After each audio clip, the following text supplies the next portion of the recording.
Hello and welcome back to another episode of Insufferable with me, your host, Lindsay. How episode 59. Um wow, you guys, I feel like it's been 1 million years since I spoke to you last.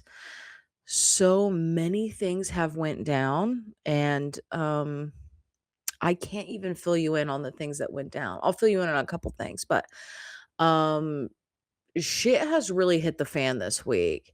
And while it's not super devastatingly life-changing things, um Mercury certainly is retrograde. And whether you believe in astrology or not, um Mercury is in retrograde and the things happening on Earth are reflecting that notion. Okay.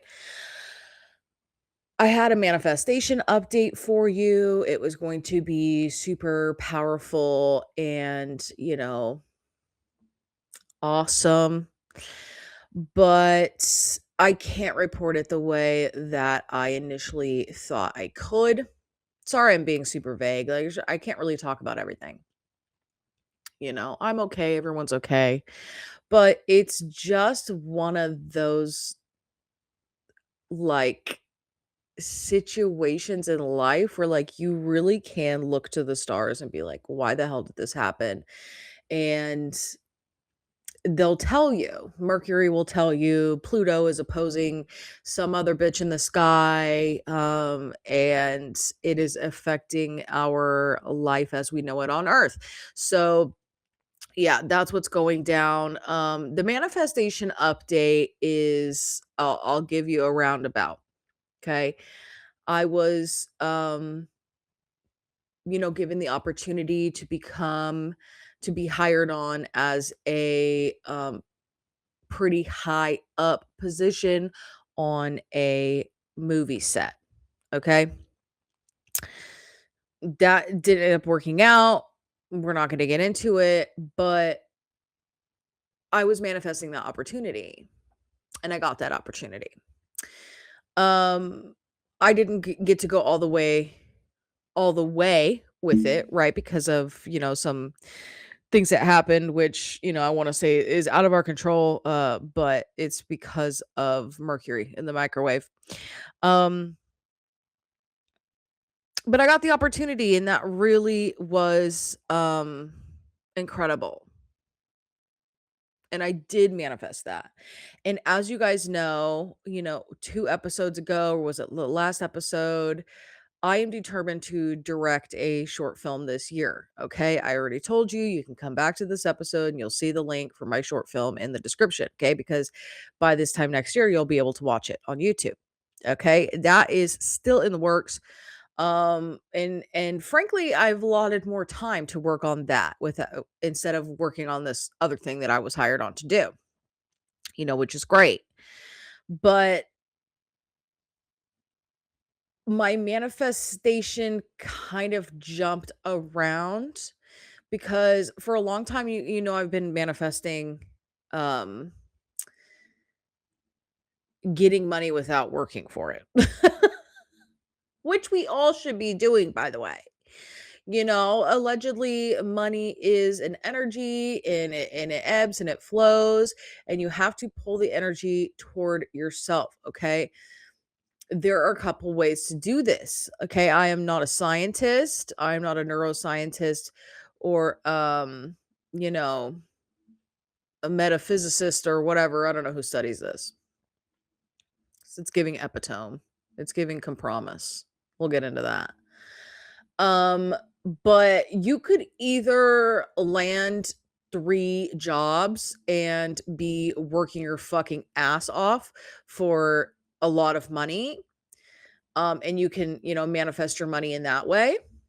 Okay, that's why you have to be careful if you're manifesting a lot of money. Like that could manifest. I mean, take a drink every time I fucking say manifest. Let's do that. That can manifest into you having hella fucking jobs and working 80 hours a week. And, when you pan out and you look at it, you do have hella money because you're working hella hard. Okay. I do not want to work hella hard. I've already done that. I've already been doing that for 30 years. I'm not interested in working my life away to get the amount of money that I want, which is a modest amount, by the way. You think I need $1 billion? No, I do not. I need X amount of money to come in every month so that I don't have anxiety about paying my bills. Okay, so I don't ever have to conversation. So I don't ever have to have a conversation with my landlord. Okay, unless something is broken or I need him to fix something. But I don't want to have any other conversations with him low key. All right. And so you have to be specific about how you want your manifestations to come. Okay. So I've been manifesting not working for money, it just coming to me in different ways that are a harm to no one and good for everyone and harm to no one. Okay. That's the fucking blueprint for the good of all and the harm of none. Okay. If you manifest a lot of money and you don't care how it comes, you could get in, an accident, in your car or outside or whatever, and you get a big insurance payout. Okay. You just got the money that you asked for, but now you broke your leg. You know what I mean? Like the trade off is just, it's not actually like, I don't want to get hurt and I don't want anybody else to get hurt by me receiving this money for free. So I've been manifesting getting money for little to no work or work that I enjoy doing. We'll say that. So I did get a gig, designing a movie poster. So I'm working on that. And then I also got the gig working on the movie set. And I was like, okay, cool. Negotiated my rate for that, which was very nice. And unfortunately, that fell through. And while I did put in, a lot of hours leading up to the cancellation of that job, I was paid out for the time that I did spend sort of preparing for that role. Okay.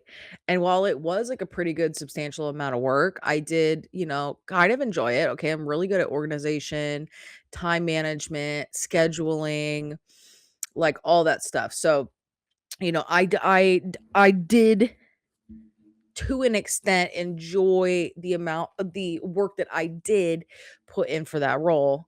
And it was only like a couple days of work. But the person was like, "Hey, I'm going to pay you for your time even though this is canceled." And that to me is kind of a manifestation of getting money without having to work for it. Okay, cuz technically I wasn't supposed to get paid until we started the production. You know what I mean? The agreement was that I get paid for my days on set. So, the production being canceled before I was even able to work on the set kind of meant that I wasn't going to get paid at all, but I did get paid. And so I did kind of have a manifestation come to fruition in that situation. Okay. And luckily, my day job, which I love, is very flexible. First of all, they were very happy for me when I landed this role. I'm like, hey, I'm going to have to take, basically a week and a half off to do this. But they were so supportive and just so flexible. And, heaven fucking forbid that your day jobs like support you in your dreams. You know what I mean? Like there's something to be said about that. It's genuinely you don't see it often. You could be working at the Burger King and you could tell your manager at the Burger King, like, hey, I got the opportunity of a lifetime. Okay. I've always wanted to be an actor, and I got an audition for a Martin Scorsese film, and I have to do the audition, and it's on Tuesday, and I have a shift, but, like, I can't get anyone to cover my shift, so, like, I'm gonna need to call out, but it's like, it's a once in a lifetime opportunity, and your manager at Burger King will look you straight in your face and be like, "You need to get your shift covered, and if you don't, you'll be terminated for no call, no show." As if you're gonna give up a fucking opportunity to audition for a Martin Scorsese film to keep your 3 to 7 shift at the fucking Burger King. You know what I mean? Some managers really have the audacity, and I know that the business needs to keep running, like, I get it. I'm not saying that managers should be like, "Yeah, take time off whenever you want," it can be tough on the team if you gotta leave for a week and a half, you know? But my managers were cool as fuck, and they were so happy for me, and they made it happen. And then when it fell through, they were sad for me, okay? My manager was like, "Fucking Mercury." That's what she said, which shout out to fucking her because she's right. It is Mercury in retrograde, and that's what caused all of this, okay? So, yeah, heaven forbid your fucking jobs support you, unless you're incredibly important at your job, like, which I don't recommend, by the way. I don't think you should ever be important at your job. If you are the owner, you should be important. If you are the CEO, the CFO, you do payroll, HR. You know what I mean? Those are important roles. If you work on the floor at any given job, you do not need to be that important. Okay? Some jobs you just go and you do your thing and then you go home. A lot of people need to tap into that energy. It's okay to do a good job when you're there, but you do not have to overdo it, girl. Please take it from me, the person who's always overdoing it. Okay? I'm trying to I'm trying to make waves at work. I don't do it anymore. I don't do it anymore because that's not who I am anymore.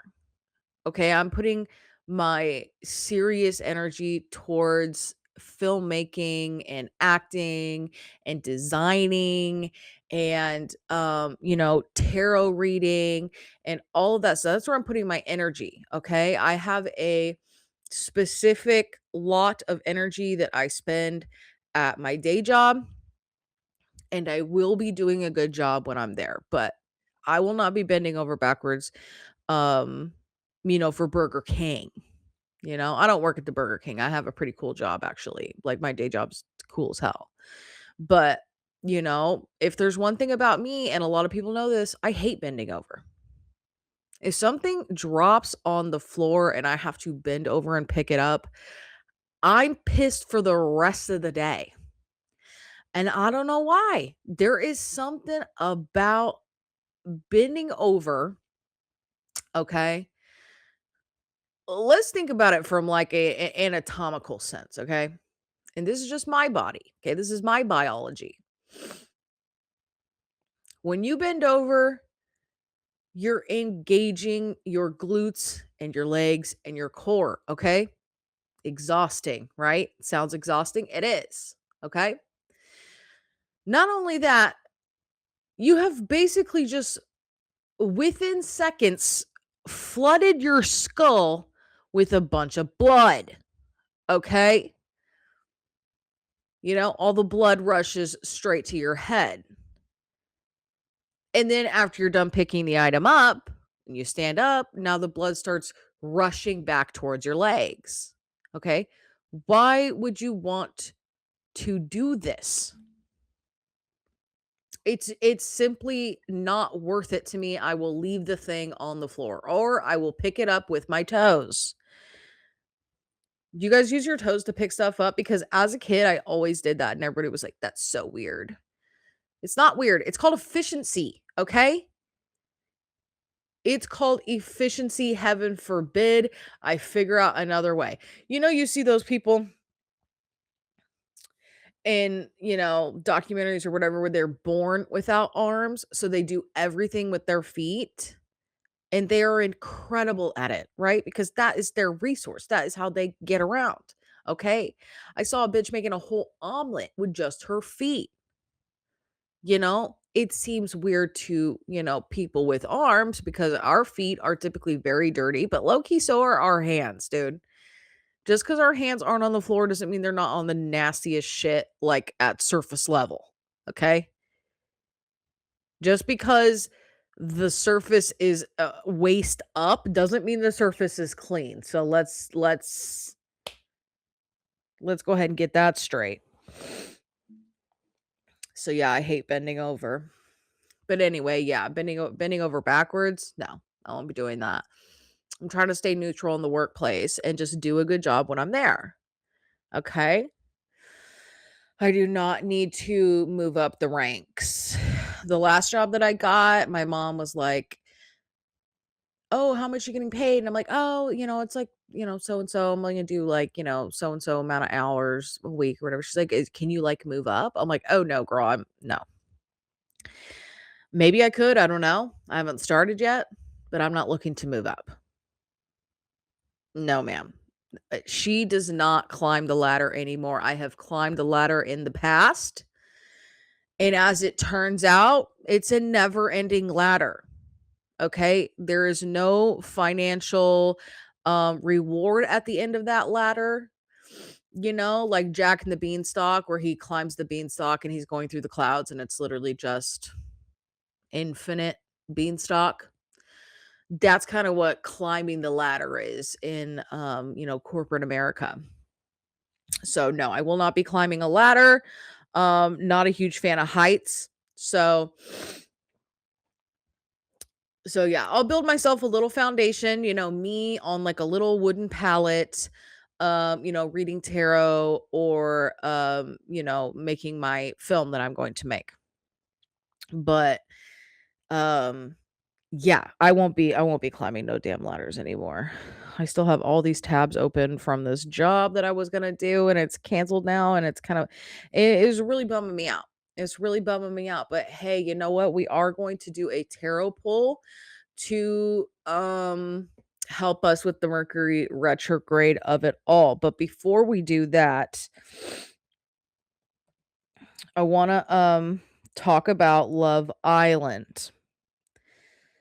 Love Island, USA. We are at the final four. Tonight, I believe, is the final episode. I think it is the season finale tonight. Finale.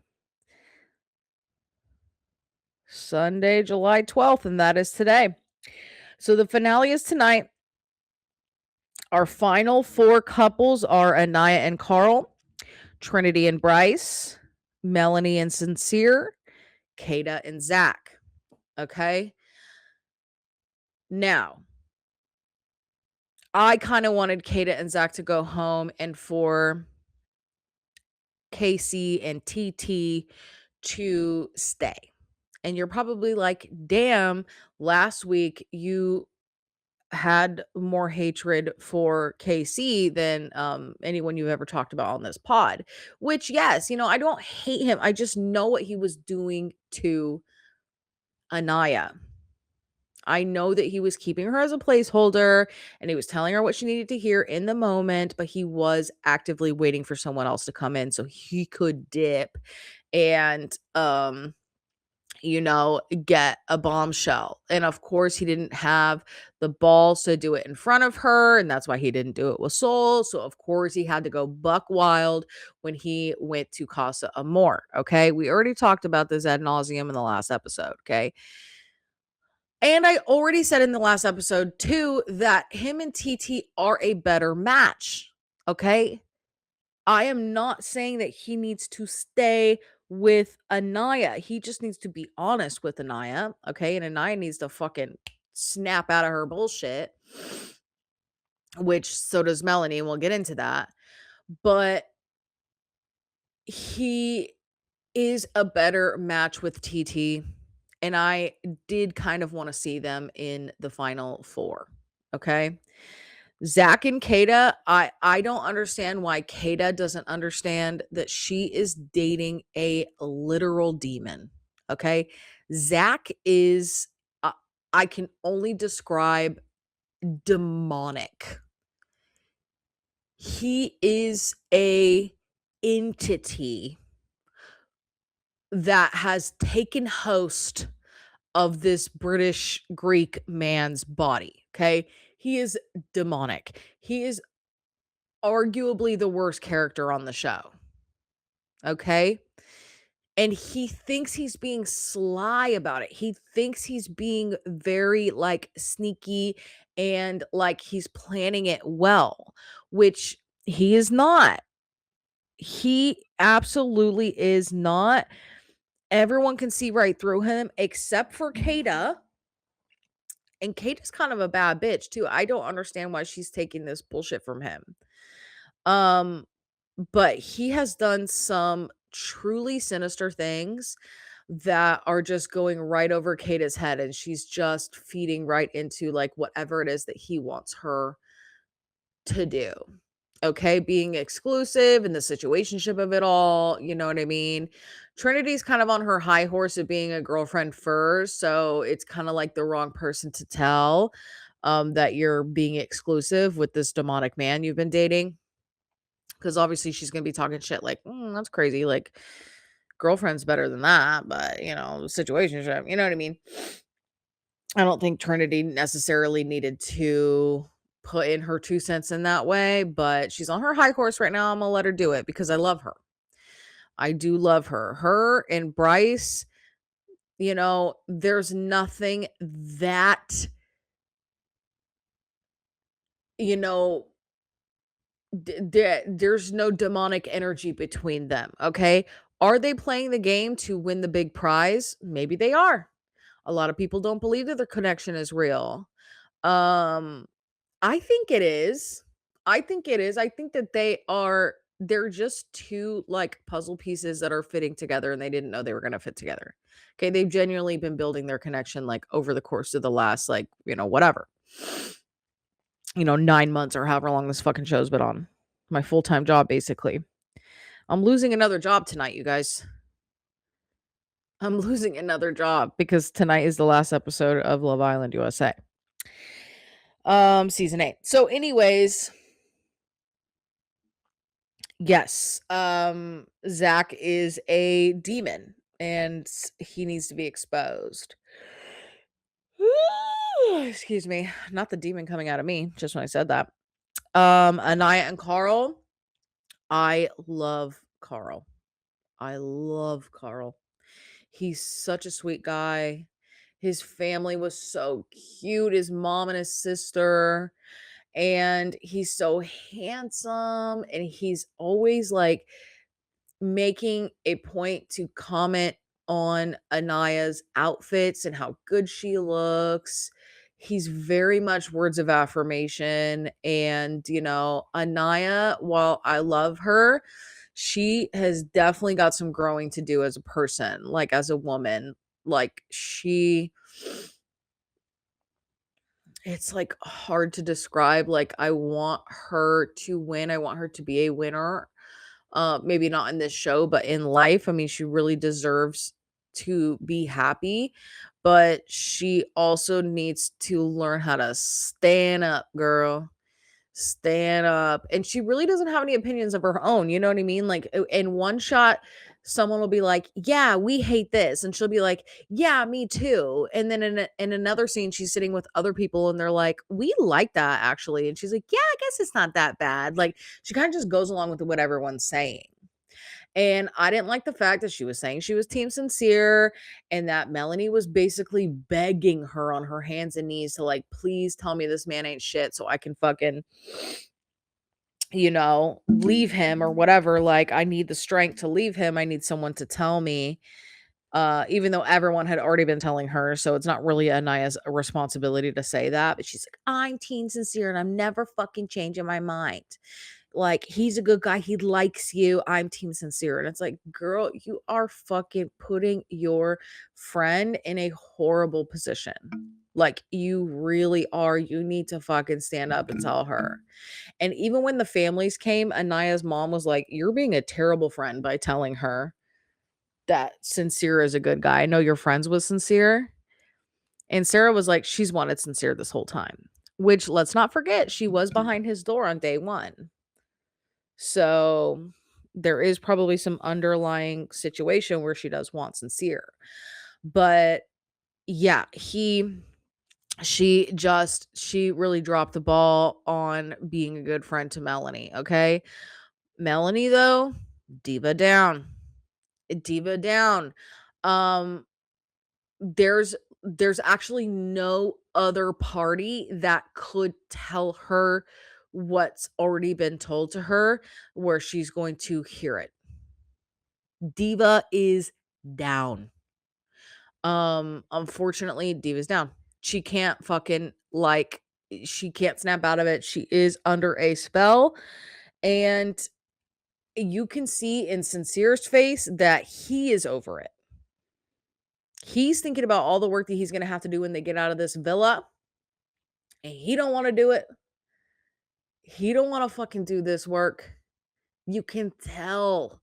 You can tell by the look on his face, and she's like, I'm going to give you another chance. And she's like, and if you fuck up when we get out of this villa, then it's done. You're dead to me. Girl, shut the fuck up.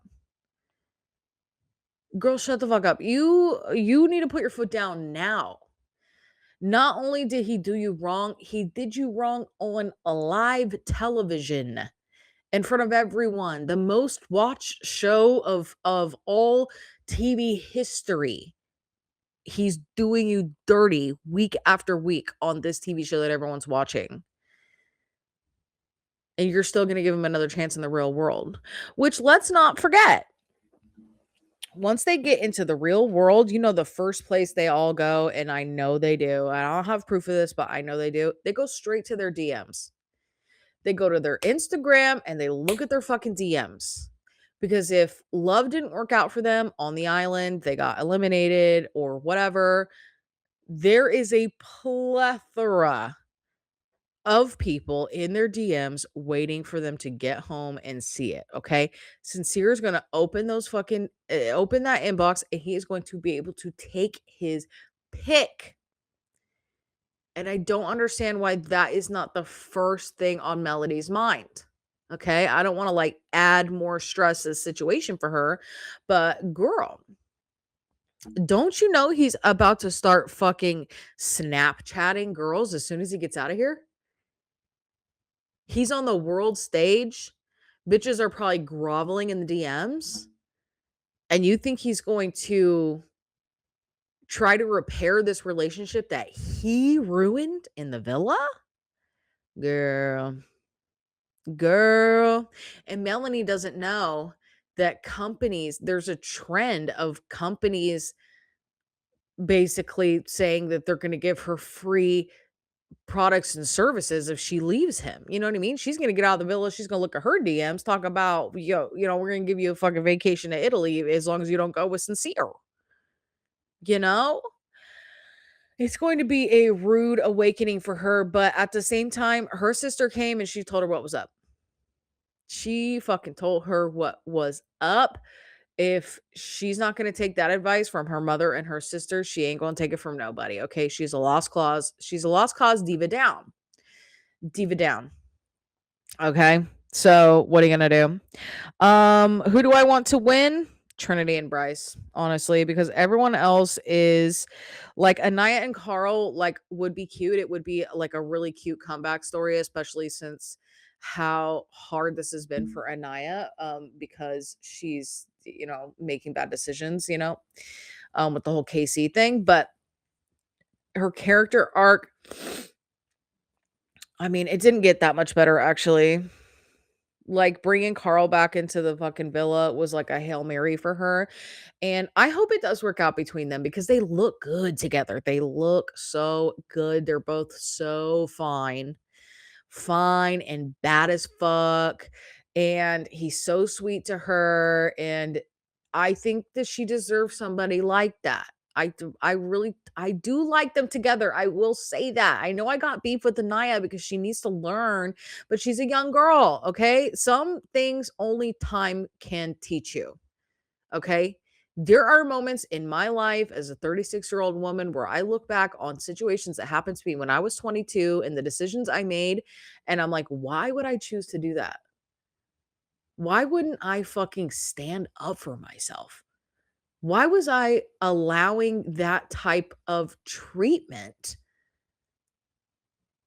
It's hard to think about that. It's hard to think about, like, damn, I really let that man do that to me over and over again, you know?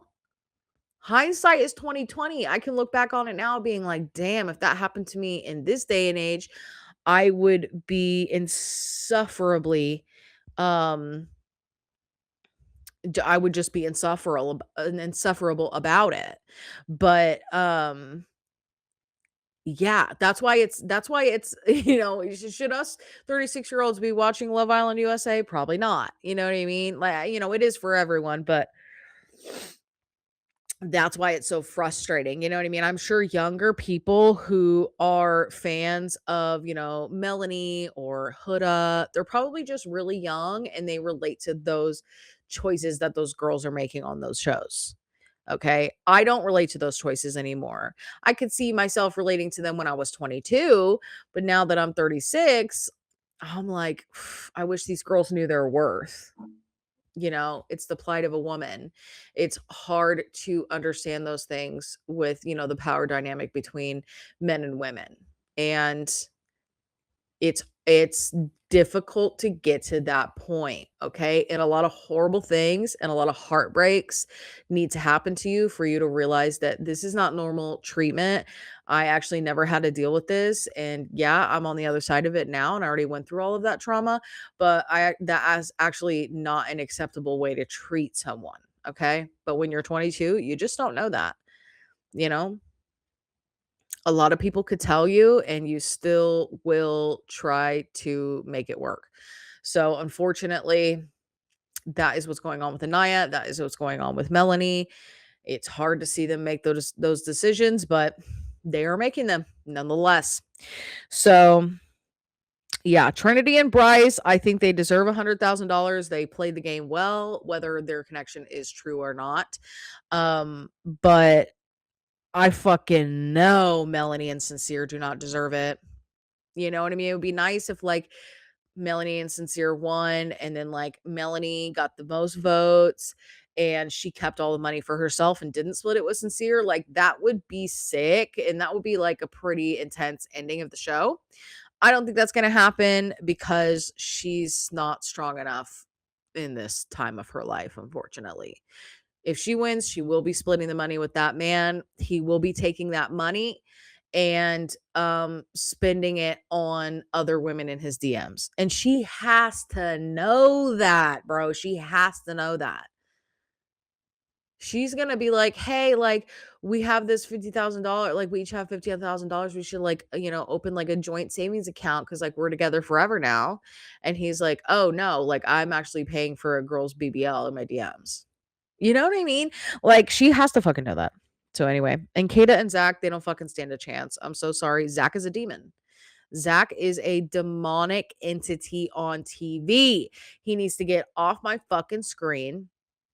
And I don't understand how him and Charlie are related. Charlie was so mellow as far as his manipulative sense. I felt bad for Charlie, honestly, in Beyond the Villa when he was on that show. And Hannah was like, you've been talking about me on podcasts.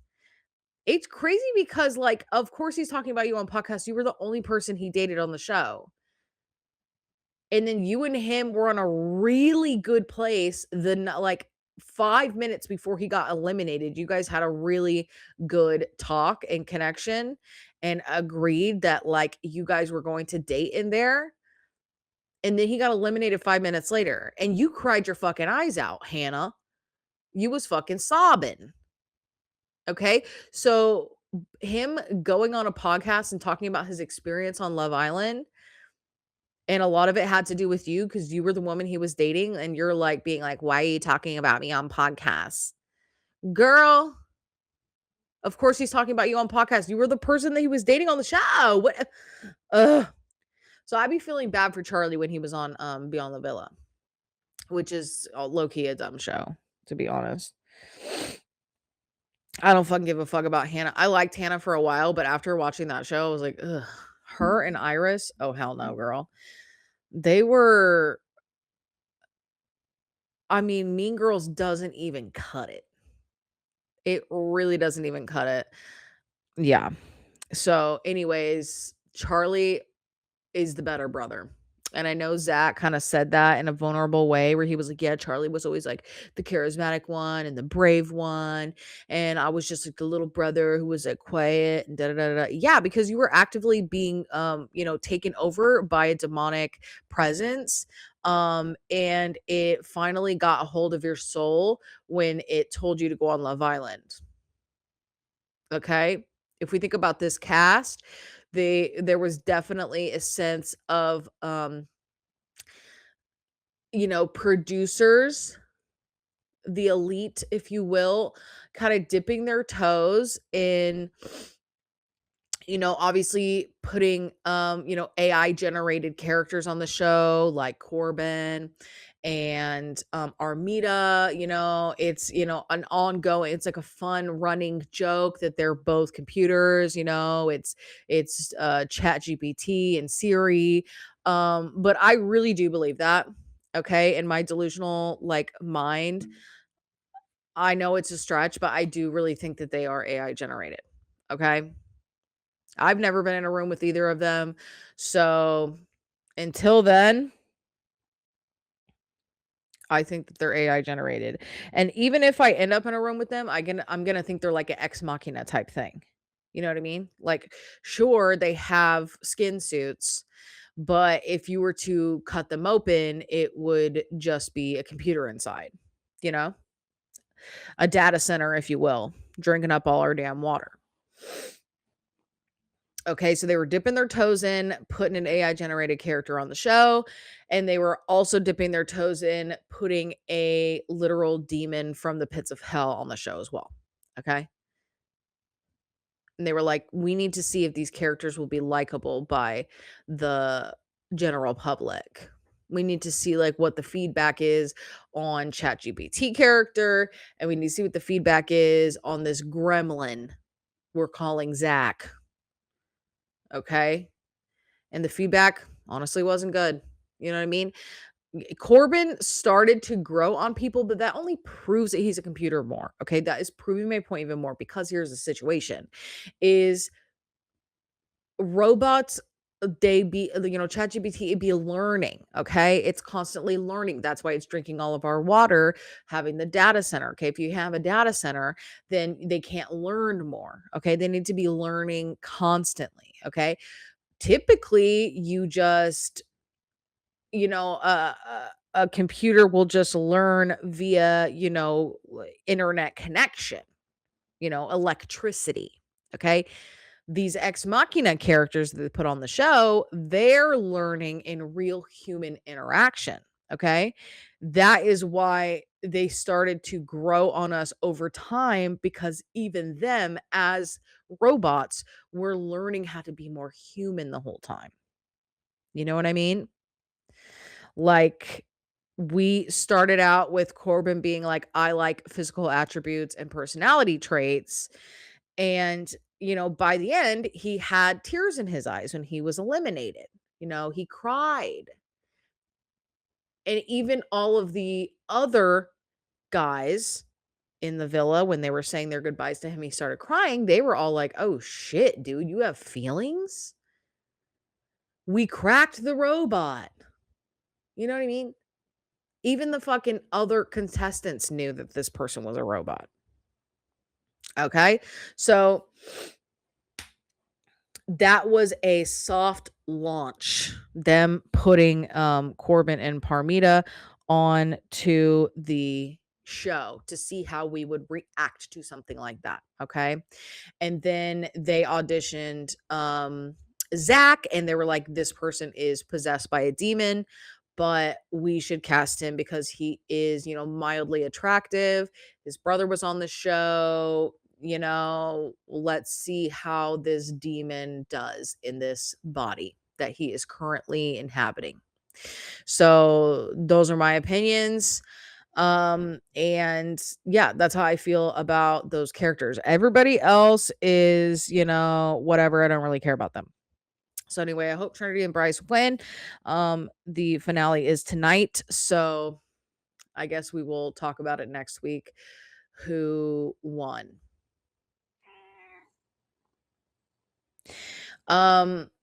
But yeah, let's go ahead and do a tarot card pull for this Mercury retrograde. If you guys are experiencing some pretty emotional situations at this time, please know that it's in the stars. Unfortunately, there is something going on in the sky that is causing this to happen to us all. Okay. There is a Mercury retrograde in the sign of Cancer. There's also a new moon in Cancer coming up on tomorrow, I think, on the 13th. Bronny, get back. Don't get mad. Freaking crazy. So let's ask Spirit here. What can we expect to, like, okay, how do I word this? The themes that are coming up for us now during this retrograde period and the Cancer new moon. As we know, Cancer is very emotional too, and it's all about the home and the family. And there could be some things coming back up into your life. You need to pay attention to the relationships around you. If they're old flings coming back, the ex be calling you, or anything like that. It's important to recognize those situations and be like, is this serving me? Is this something that Braun, chill, bro. Now he's just gonna go all together after all of that. You guys saw that, right? Yeah, we need to recognize the relationships that are around us right now. Okay, so we're going to do a 3-card pull. Okay, what do we have first here? Spirit. Okay, it seems as though we are done grieving a situation. Okay, seems like maybe we have been in this grieving, and I don't mean grieving like grieving a death or something like that. You don't really move on from stuff like that, but there could be, the loss of a job opportunity. Some of us may have been experiencing that. Maybe an opportunity to rekindle with someone, or sort of, move on from a project that you thought was going to be good, and it turns out that it's not viable, or it's just not something you can do right now. Sometimes you need to move on from things. The 5 of Cups is sort of about grieving, okay? And it's reversed here. So I feel like maybe maybe you're grieving super hard, or maybe you are, at the end of your grieving process, okay? Why is this card here? Because new connections are to be coming in for you now with the 2 of Cups, okay? Grieving old things and building new connections. The 2 of Cups is very much a romantic card, in my opinion. It's very much about one-on-one connection with another person, usually of a romantic sense. And I get, this could be a business sense too, if you have a business partner, if you're working with someone on something, or maybe you both were grieving something through this retrograde, which lasts until the end of the month, by the way. maybe you both have been experiencing this grief, and through being together, or helping each other through it, and coming out of the other side, like, very much, like, close to that person, whether it's romantic or platonic or whatever.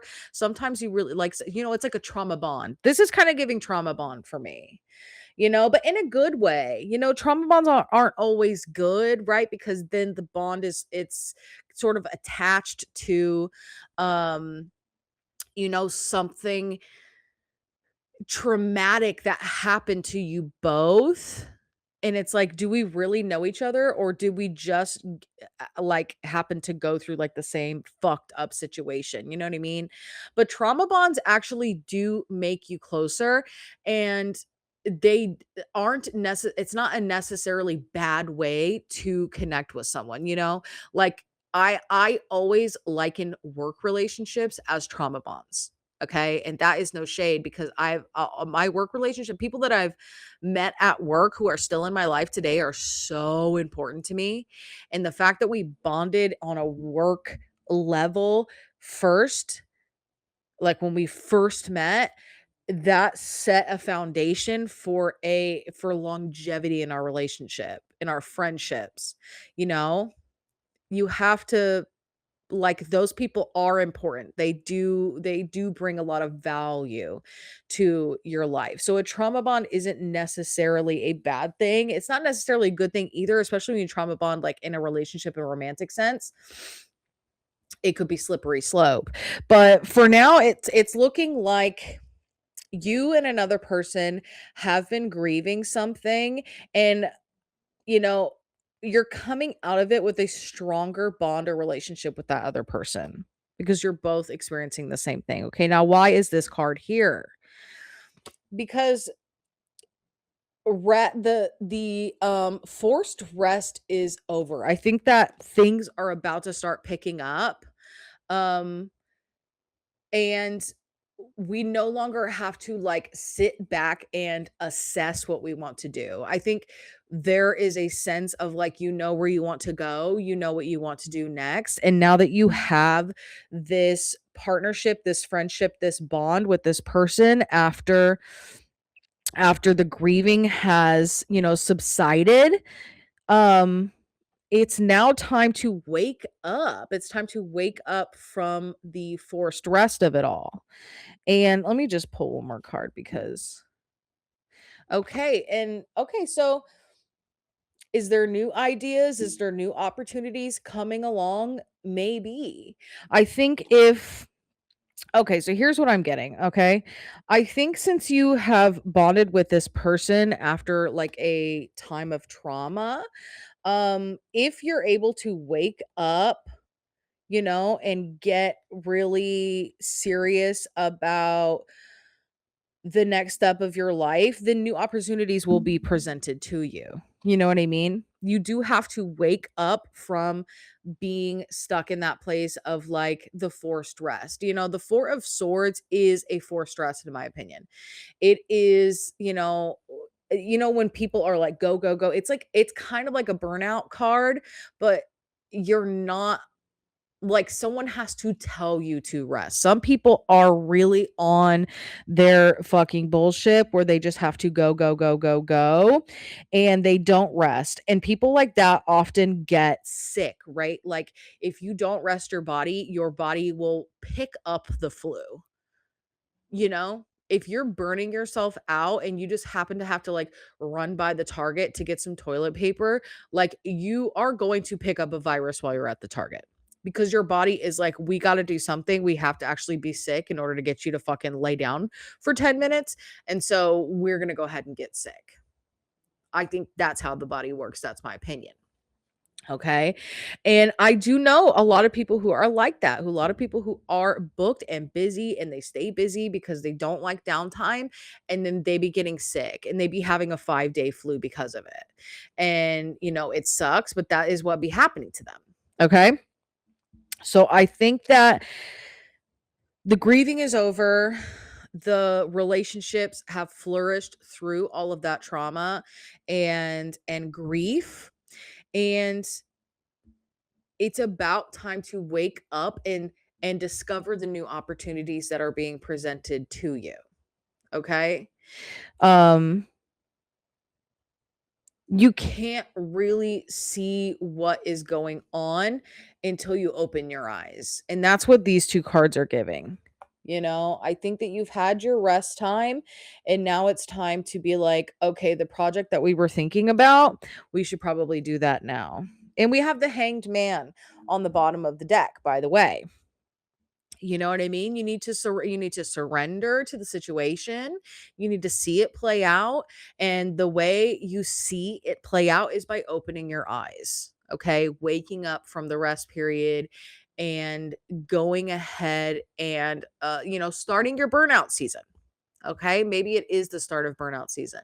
Maybe it is we need to be passionate forward with the ways that we choose to spend our time over, let's say, the next, for the rest of the year, over the next, 5 to 6 months.